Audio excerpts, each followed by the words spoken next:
In this video, I'll be showing you how to calculate percentages in Google Sheets. It's a very simple method, so if you find this video helpful, be sure to drop a like and subscribe.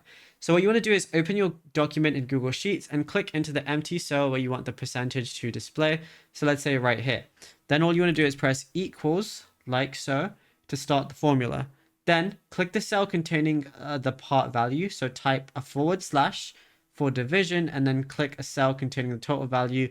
So basically it's going to be like equals A2 and then /B2, and then go ahead and press enter on your keyboard.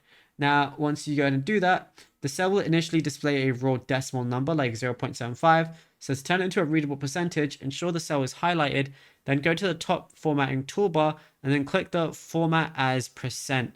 And then once you go ahead and do that, you'll be good to go. Now, if you found this video helpful, be sure to drop a like and subscribe, and check out all the other tutorials that we've been posting on the channel as well.